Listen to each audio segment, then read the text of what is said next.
Hey, it's Pixie. So I've been seeing loads and loads and loads of people on lots of different prepper groups talking about what sort of kit that they need to have, which is really, really good for people who are wanting to get more into being preppers, especially at the moment. But for ridiculous things. Who on earth needs a inflatable canoe? I have been living off grid for 4 years and never once has that really been on my most needed list. And who on earth wants to be living in a basement eating cans and cans of beans? People definitely need to get more into growing their own veg and getting their own livestock. Everyone seems to be talking about kit, and I just wanted to say the most important piece of kit, I think, the thing that I use literally every day, is a decent axe. And okay, so there's lots of different options for axes. I really, really like Hultafors. They are really, really good. Everyone goes on about Granthur's Brooks, and they are really nice. They are fancy, but they're expensive. And a decent Hultafors will definitely do the job. So I've got MS and Ehlers-Danlos syndrome, so I'm a little bit physically screwed. So I've got a couple of different axes for different jobs. This one is really, really super heavy, good long shaft. Really nice weighted head. So if I've got something really, really big that I need to like just beat the crap out of, like ash that's kind of gone old, or anything with lots of knots, that's what I'd use.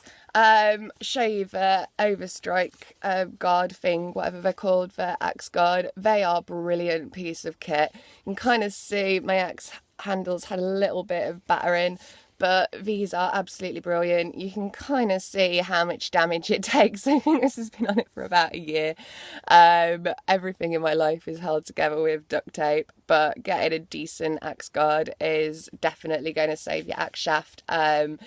Absolutely amazing how much battering your shaft will take. Most are made out of hickory, which is a really, really good wood. You can get some that are like carbon, like that weird fiberglass stuff, and like all sorts of different things that promise low impact. But personally, I find that like decent axe with a hickory handle, you can't really go wrong.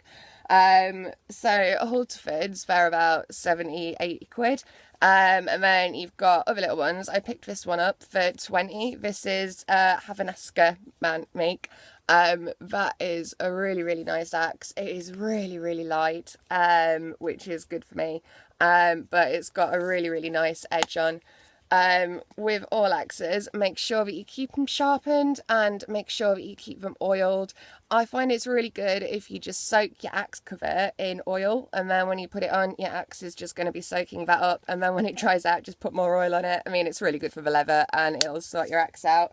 And then, because I do have a bit of an axe fetish, got a little tiny one which is absolutely perfect for doing kindling or small jobs. So I get a lot of dislocations and joint problems. So this little teeny tiny baby axe, this is absolutely brilliant for anything that you need a little bit more of control over.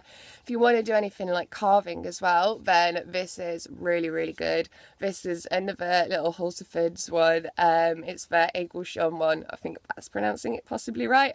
But again, this is a really, really nice axe. And yeah, so I mean, everyone goes on about the one piece of kit you need is a knife. You kind of think about it, an axe is also a knife. You've got the blade, you could use that to get a spark if you've got a ferro rod, and you've also got an axe. I mean, that's probably a better, if you had to grab one thing and go in a zombie apocalypse, axe is definitely the thing I'd go for. Hope you guys are all having a good lockdown. Love and peace.